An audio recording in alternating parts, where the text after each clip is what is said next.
6 months earlier, Woo Jin-an had been the kind of man neighbors pointed to as an example. Senior accountant at Hanguk Sky Holdings, 9 years without a single black mark on his record, the first to arrive and the last to leave. His wife had died when Yoona was 4, and since then it had been the two of them, a small apartment in Yungpyeonggu, a shared love of ramyeon on Friday nights, and a girl who had inherited her father's stubborn belief that the world, underneath all its noise, still made sense. That belief had nearly been the end of him. He remembered the night they came for him. 2 detectives at the door at 6 a.m., Yoona still in her pajamas, watching from the hallway as they cuffed her father in the kitchen where he'd been making her lunch. He remembered the accusation, embezzlement, 400 million won funneled out through falsified vendor invoices, his login, his signature, his desk. He remembered screaming that it wasn't true and no one caring enough to check. 3 months of pretrial detention. A public defender stretched across 40 cases. A prosecutor named Hana Jang who smiled at him in the hallway the way people smile at something they've already decided is beneath their notice. And a 9-year-old girl who visited every week, who told him each time, "Appa, I'm going to fix this. I promise." He'd told her not to. He'd told her 100 times that this wasn't her fight, that children didn't win against courts. She never listened. And on the day of his sentencing, with the verdict all but written, she'd broken past 2 security guards and walked into the well of the courtroom like she owned it. "Let my father go, and I'll make you stand again." The girl's voice cracked through the marble silence of Seoul's Central District Court, and every head turned. "I'll make you walk if you let my father go." She stepped past the security rail, small hands trembling, eyes locked on the man in the wheelchair behind the bench.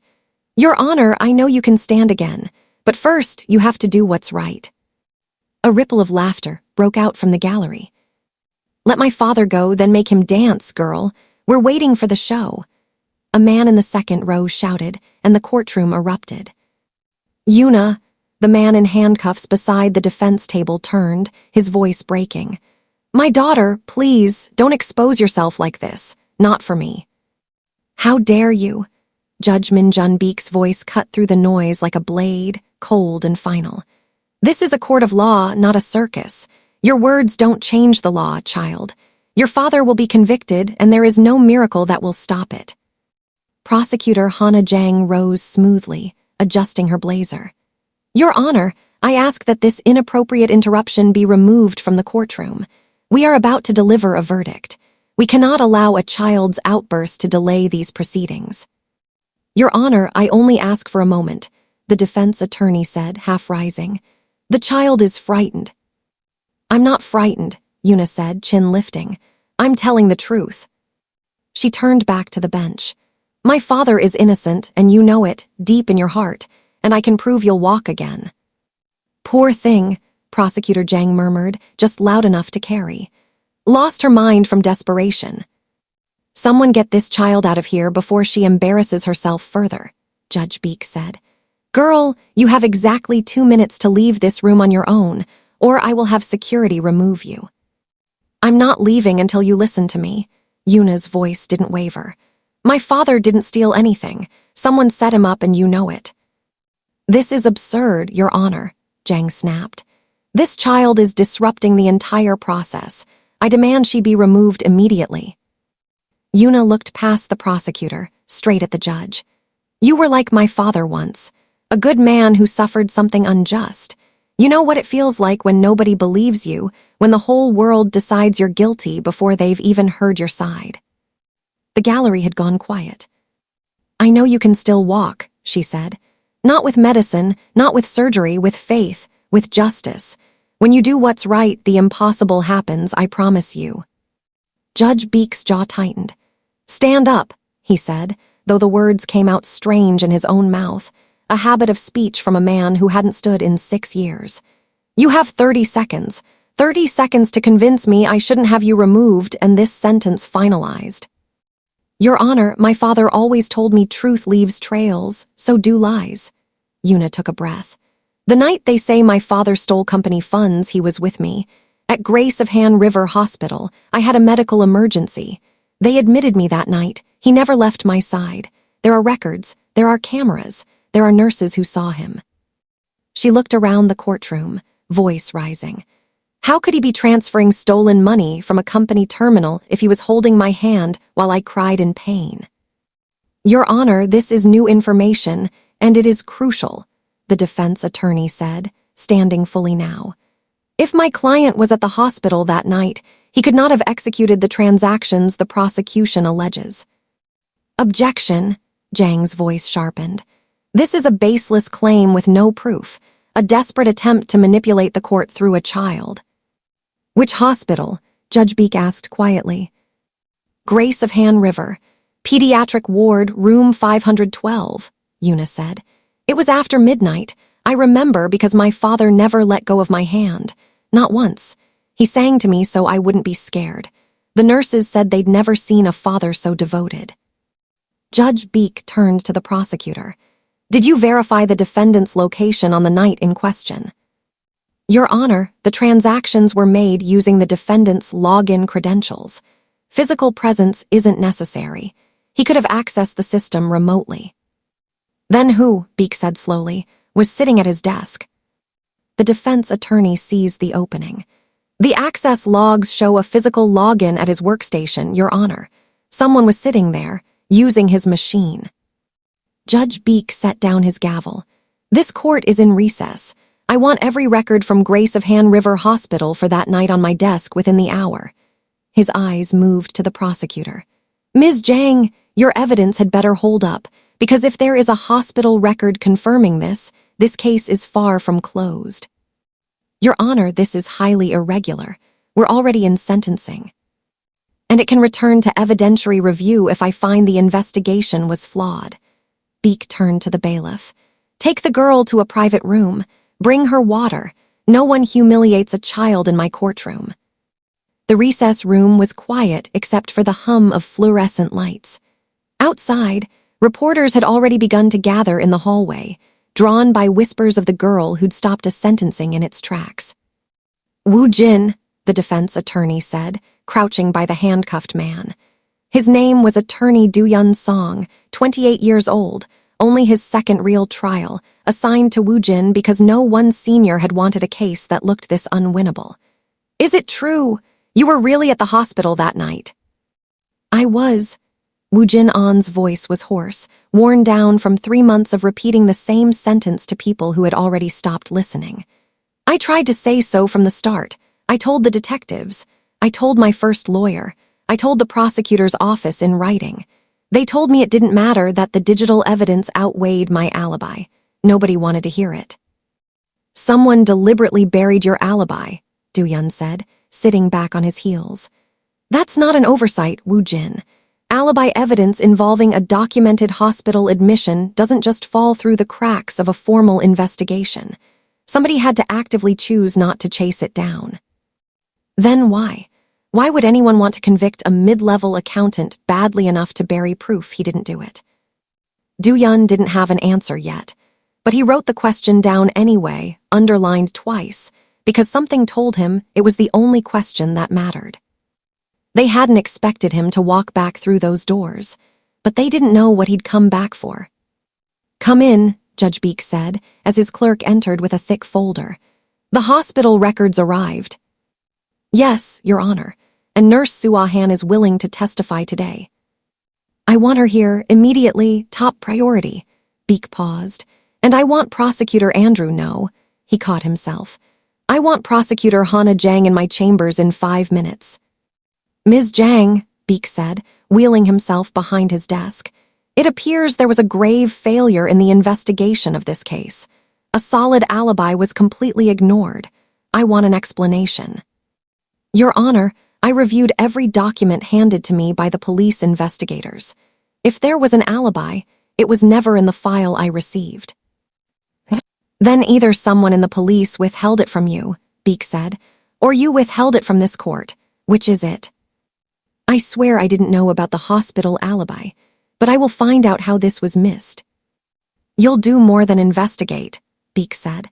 You'll explain to me how a case this riddled with holes made it all the way to sentencing. Zhang's composure slipped, just for a second a flicker Beak had seen before, in defendants who knew more than they were saying. Your Honor, with respect, I inherited this file from another division. The physical evidence was compelling. Login credentials, time-stamped transactions, a paper trail leading directly to Mr. On's workstation. I built my case on what was in front of me. And it never once occurred to you, Beak said quietly, to ask why a man with 9 years of clean service would suddenly risk everything for 400 million won. Motive isn't required to secure a conviction, Your Honor. You know that better than I do. No, Beak said. It isn't required, but it should trouble a prosecutor when it's entirely absent. You didn't have motive. You didn't have character witnesses against him. You didn't even have anyone willing to say Wu Jin-on was a man capable of this. What you had was a login and a signature, the two easiest things in the world to fabricate if you control the system they're stored in. Zhang said nothing. Find out who fed you this file, Beak said, and find out fast. Nurse Suahan stood at the witness stand, hands folded. Ms. Han, did you work at Grace of Han River Hospital on the night in question? Yes, Your Honor. I was on duty in pediatrics. Do you remember Wu Jin-on? I remember him very well. Her voice softened. He stayed by his daughter's side the entire night. She was in terrible pain, and he never stepped away, not once. He even sang to help her sleep. It's one of the most moving things I've seen in my career. Did he leave the hospital at any point that night? No, sir. I checked personally. He didn't even leave to eat. He only asked for water and stayed beside her the whole time. Why weren't you called to testify before now? I was interviewed by police, Your Honor. I told them everything. But after that, I was never contacted again. I thought it was strange, but assumed my statement wasn't relevant. The defense attorney stood. Your Honor, I formally request a complete review of this case. There is clear evidence my client was framed, and that crucial information was deliberately withheld from this court. Request granted, Judge Beak said. This trial is suspended pending a new investigation. Mr. On, you are released to house arrest until further facts are determined. He looked at the bailiff. Remove the handcuffs. The cuffs fell away. Somewhere, walls that had stood for years were beginning to crack, and the truth was rising to meet them. Appa, Una threw her arms around her father. You did it, my girl. You saved me. Reporters swarmed as they left the courthouse. Mr. On, did you always know? How does it feel to be free? Will you sue the state for wrongful imprisonment? No, Wu Jin said simply, holding his daughter close. You told me this was a closed case, Yi-won. A voice, low and furious, in a parking garage stairwell. You guaranteed there would be no complications. I didn't know about the hospital alibi, Prosecutor Hana Zhang hissed into her phone. Someone in the investigation kept it from me too. I don't care about your excuses, the voice on the other end said. We have far too much writing on this. If Wu Jin-on starts asking questions, if he hires investigators, the whole structure could come apart. What do you want me to do? The judge suspended the case. The nurse confirmed the alibi in open court. Then discredit the witness. Or better, find someone else to blame. But fix this, Zhang, because if you go down, you're not going down alone. Come in, Judge Beak said, as an auditor entered his chambers. Prosecutor Zhang, I need to speak with you about irregularities we found in the On case, the auditor said, spreading files across the desk. Zhang stood frozen in the doorway. Irregularities. Judge Beak ordered a full audit of everything the prosecution submitted. We found something concerning. The auditor slid a printed email across the table. Where did you get this? Court system backups. Everything routed through our servers is archived, including prosecutors' private correspondence. He looked up. You'll need to come with me and give a statement. It's better to cooperate now. Bring me everything from my case, Wu Jin told his lawyer that night. Medical reports, police files, everything. The lawyer's phone buzzed, a message from Judge Beak. Bring your client to court tomorrow morning, and anything he knows about corruption at Hanguk Sky Holdings. I think we found something much bigger than one bad conviction. Two men sat in a dim office. the city lights of Gangnam glittering behind them. The prosecutor's been compromised. Judge Beek is asking questions. Then we eliminate the problem. No, we've already drawn too much attention. If anything happens to Beek or An now, the whole investigation lands on us. Then what do you suggest? We give them a sacrifice, someone to feed the fire. Jang is burned anyway. Let's make sure every trail leads to her and stops there. A pause. And let's remind the good Judge Beek, the older man said, voice dropping, that accidents can happen twice. Maybe this time to a small, brave girl. Yuna, wake up my love now. Appa, what's wrong? We're leaving. Right now, come with me quickly. What happened? Woojin held up his phone. A photograph slid under their apartment door overnight. Yuna's school, her walking route, time-stamped. We need to call the police, he said, hands shaking. The police? His voice turned bitter. It was the police who built the case against me. How am I supposed to trust them now? Then we go to Judge Beek, Yuna said quietly. He needs to know. She looked up at her father. You can do this, Appa. If a girl can have enough faith to challenge an entire courtroom, you can have enough faith to try, too. It's Attorney Song. It's urgent. Come in. Judge Beek, we received a threat. The lawyer set the photograph on the desk. Beek's hands tightened on the arms of his wheelchair. This confirms everything, he said quietly. Confirms what? Hanguk Sky Holdings isn't just an investment firm. It's a front. Money laundering on a scale involving politicians, executives, senior police. For years, they've diverted funds, inflated contracts, bought silence, and when someone discovers something or becomes inconvenient, they're eliminated. Sometimes literally. Other times, they do what they did to your client. Fabricate evidence, destroy reputations, manufacture convictions. Woojin's breath caught. I saw something. Didn't I? That's why they came after me. What did you see? Days before my arrest, I was closing quarterly reports. I found discrepancies in one client's account, money moving in and out with no paper trail. I thought it was a clerical error. I mentioned it to my supervisor. And he told me it was a special account, said not to worry about it. You disturbed something you weren't meant to touch, Beek said. That account was likely a shell used to launder funds. When you started asking questions, you became a liability. Why not just fire me? Because you were competent, and competent people ask questions. They didn't just need you gone, they needed you discredited, convicted of theft, and nothing you said afterward would matter. The lawyer leaned forward. Judge, if we have this, we can take it to federal prosecutors. We can bring the whole organization down. We can, Beek said. But first, we need to guarantee this family's safety. Your Honor, we have a problem. The clerk burst in, pale. Prosecutor Jang is missing. Missing. She didn't come home last night. Her apartment is empty, phone's off, and we found something troubling in her office. Beek scanned the files. At least a dozen cases. Same pattern every time. A competent person discovers something, asks the wrong question. Suddenly they're accused of a crime they didn't commit. Evidence appears from nowhere. Witnesses vanish or get paid off. The system just crushes them. Yuna, he said suddenly. The nurse, Suahan, she's in danger too. Already sent a patrol car, the clerk confirmed. Protective details being assigned to the An family as well. Beek exhaled. Yuna, you are braver than most adults I have ever known. I only wanted to save my father. You did more than that, his voice caught. You saved me too. How?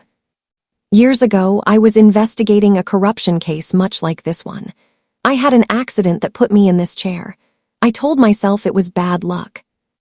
He paused. Yesterday, I found out it wasn't an accident, it was sabotage. The same people who destroyed your father tried to silence me, and I let them. I stopped chasing the truth. I became bitter, cold. I started following paperwork instead of justice. Until yesterday, Yuna said softly.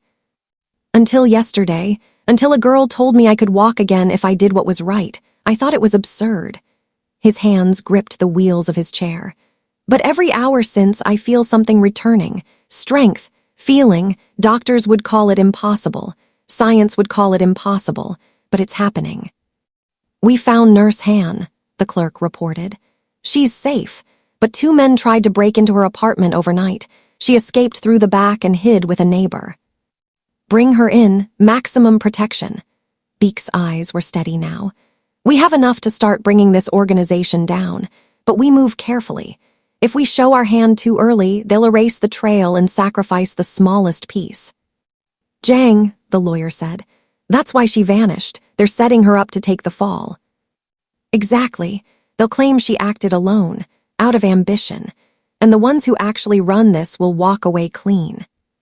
So what do we do? Beek almost smiled. They think they control the board, that they can sacrifice pieces whenever they like, but they've forgotten something. The most powerful piece on the board was never the king. He looked toward the door, where Yuna sat waiting with her father. Sometimes it's a girl who refuses to give up. He wheeled forward. Tomorrow, we don't just reopen your father's case. We reopen every case on that list. We show this country what these people did. And this time, I will not stop until every single one of them faces real justice. You're going to walk into the courtroom tomorrow.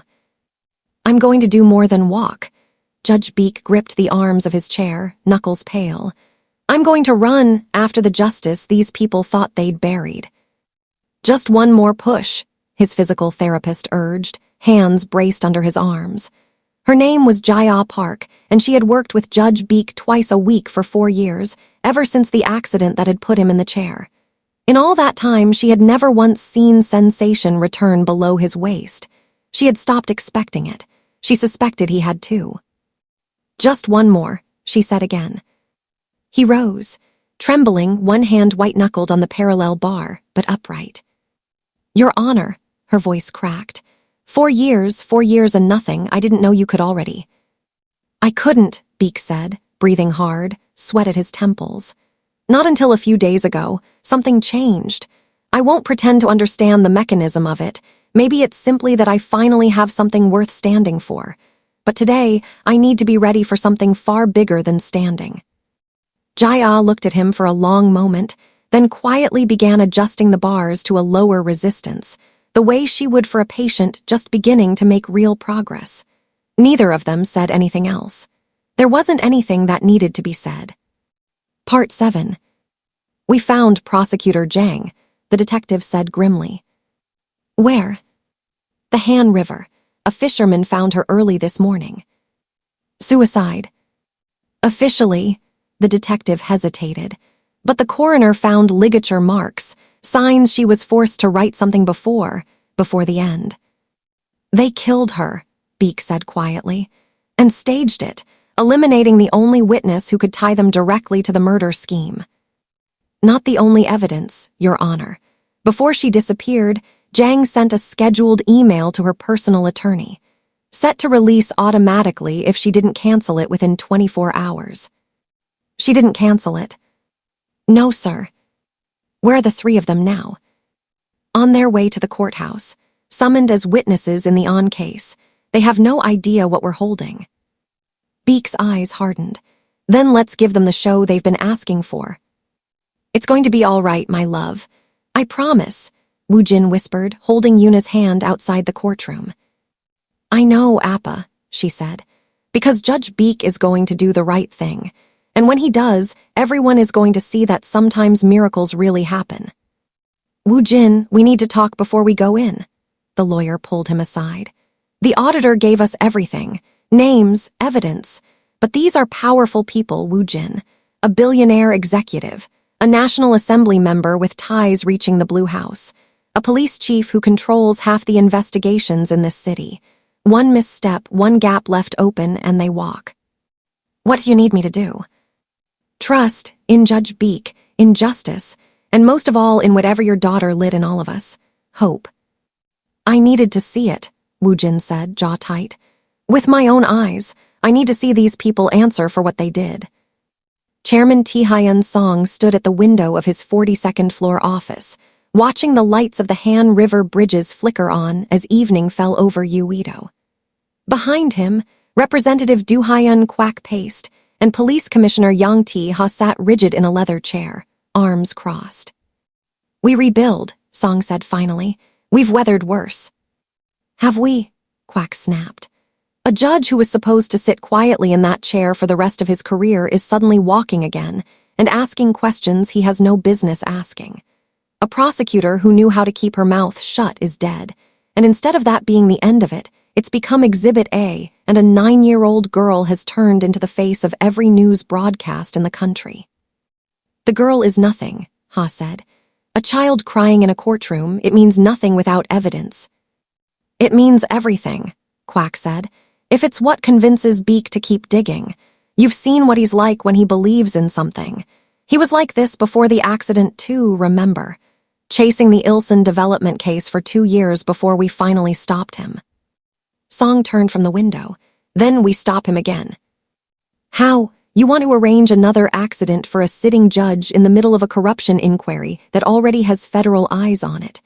That's not caution, Du Hyun. That's a confession." "Then what do you propose?" Kwak was quiet for a moment. "We let Jang's death stand as the story. A prosecutor, overwhelmed by guilt over a wrongful conviction, who took her own life rather than face the consequences. It's clean, it's tragic, it's believable, and it ends with her. And the recordings, the email she sent before she died. We don't know for certain that exists," Kwak said. "That's a rumor from a courthouse leak. If it were real, it would already be public." Haas shifted in his chair, saying nothing. He knew better than either of them exactly how real it was, because his own people had been the ones trying and failing to intercept it. "Either way," Song said, "we go to that courthouse tomorrow as witnesses exactly as scheduled. We express our shock, our sympathy, our full cooperation, and if it turns out they have something more than rumors, we deal with that when it happens." He looked at both of them. "We did not come this far by panicking in a boardroom." None of them noticed, in that moment, that the audit team downtown had already finished cross-referencing every phone number in Hana Jang's final calls, and that one of them, made at 11:47 p.m. the night she disappeared, matched a private line registered to this very office. "This court is now in session," Judge Beek said, his voice ringing through the packed room. "Today we are not simply reviewing the case of Woo Jin-on. Today we expose a network of corruption that has destroyed lives, manipulated justice, and stained the very system I swore to protect." He looked toward the doors. "I call forward Tae Hyun Song, chairman of Hanguk Sky Holdings." "Your Honor, I'm here to cooperate fully. My company has always operated within the law, always." "Then explain the multi-million-won transfers to Shell accounts in the Caymans. Explain the payments to prosecutor Hana Jang, found dead yesterday in the Han River. Explain the inflated contracts awarded to companies that don't exist." "I have no idea what you're referring to. If there were irregularities, they occurred without my knowledge." "Without your knowledge?" Beek held up a printed page. "This is your personal email account, your digital signature, your written instructions to frame an innocent man. That could have been hacked, falsified." "It could have been," Beek said evenly, "but it wasn't." He turned. "I call forward National Assembly member Du Hyun Kwak. Representative, you sponsored 3 bills in recent years that directly benefited Hanguk Sky Holdings. Tax exemptions, relaxed oversight, protection from audits. In return, you received campaign contributions totaling billions of won. Legal contributions, within the limits of election law. Contributions funneled through shell companies created solely to launder the money you helped steal and pass it back to you. And when irregularities began to surface, you used your influence to bury the investigations." He turned a final time. "And finally, Police Commissioner Yang Tae-ha, 15 cases, 15 innocent people framed under your direct supervision, evidence planted, witnesses silenced, investigations steered, all to protect the interests of Hanguk Sky Holdings and to silence anyone who dared to ask questions." "Prove it," the commissioner said flatly. "Bring in the witnesses," Beek said. A woman stepped forward, hands trembling. "My name is Myrae Song. I was an accountant at Hanguk Sky Holdings. I discovered discrepancies and reported them. A week later, I was accused of embezzlement. I lost my job, my reputation, my family. I spent 2 years in prison for a crime I never committed. A second witness stepped up. Junho Beek, investigative journalist. I was preparing a report on suspicious contracts. I was charged with slander before the story ever ran. My career ended before it began. A third witness came forward, an older man leaning on a cane of his own. My name is Chulsu Yim. I was a junior auditor at a firm subcontracted to review Hanguk Sky Holdings books. I flagged an account structure I didn't recognize, dozens of small transfers routed through shell companies registered to addresses that didn't exist. Within 2 weeks, I was arrested for tax fraud. I served 18 months. My wife left. My daughter stopped speaking to me for 3 years because she believed, like everyone else, that I was guilty. He looked directly at the 3 defendants. I want them to hear my daughter's name today. Her name is Hae-won. She's 23 now. She only started speaking to me again last spring. The courtroom was utterly silent. None of this proves anything in a court of law, the chairman snapped, though his voice had lost its earlier confidence. These are allegations, coincidences you don't have. We have Prosecutor Jang's testimony, Beek said. Before she was murdered, she sent complete evidence to her personal attorney. Recordings of conversations between the 3 of you, detailed instructions on how cases were manipulated, payment records, and a final recording, a video she made as insurance. Insurance that didn't save her life but will secure her justice. The screen behind the bench flickered to life. My name is Hana Jang. If you're watching this, it means I didn't make it out. It means they found me. But before I die, I will make sure the truth survives me. I did terrible things. I destroyed innocent lives because I was afraid of them. And now that same fear is going to kill me. Don't make my mistake. Don't let fear win over truth. You will answer, Beek said, voice shaking with restrained fury. For every crime, every life you destroyed, every tear shed by people who only wanted to do what was right. Drop it, now! Officers surged forward as Chairman Song lunged for a briefcase. It's just a flash drive, an officer called, holding it aloft. You think it's only the 3 of us, the commissioner snarled. This runs far deeper than you know, judges, prosecutors, politicians, executives. If we fall, we take everyone down with us. My God, Yuna whispered from the gallery. Appa, he actually did it. Years ago, I lost the use of my legs, Judge Beek said, standing at last before the packed courtroom, leaning on a cane but upright. But I lost something far worse. I lost my belief in justice, in truth, in goodness itself. He looked at Yuna. A child challenged me. She told me I would walk again if I did what was right. I thought it was the naive hope of someone too young to understand how the world really works. He turned back to the 3 defendants in handcuffs. But she was right. Not about magic, about something deeper.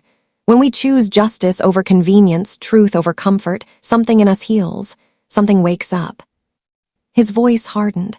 You built an empire on other people's suffering. You destroyed families. You poisoned the very system meant to protect the innocent because you believed no consequence could ever reach you. But every injustice, sooner or later, finds its reckoning. Today is that day. Tihayan Song, Duhayan Quack, Yang Tiha. You are formally charged with criminal conspiracy, corruption, obstruction of justice, evidence tampering, and as the masterminds behind the murder of Hana Jang. You will be taken into custody immediately, and you will answer for every crime you have committed. You'll regret this, the chairman roared as officers dragged him out. This is a mistake. Beek didn't look back. To each of you wrongly convicted because of this network, the state offers not only its formal apology but full compensation. Your names will be cleared, your records erased. Every day spent unjustly imprisoned will be repaid. He turned to Wu Jin. Mr. An, approach. Wu Jin stepped forward, Yuna's hand still in his. In the name of this court, in the name of justice itself, I ask your forgiveness for not listening from the start, for nearly letting an innocent man be convicted, for letting the system fail your family when it should have protected you. His voice broke. Thank you for raising a daughter who reminded me what I had forgotten, that justice isn't simply following the law. It's the courage to seek the truth, to protect the innocent, to question, even when it's easier to stay silent. He knelt slowly, painfully, to meet Yuna's eyes.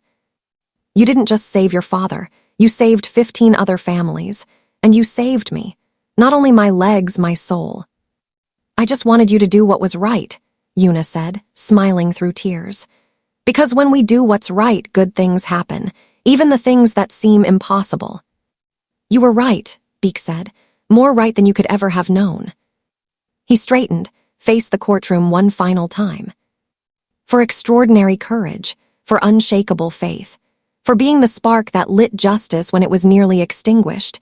To you, Yuna, this court bestows its highest honor, the Medal of Civic Merit. The courtroom rose in applause as a small girl, no older than 9, stood beside a father who was free, and a judge who could finally stand.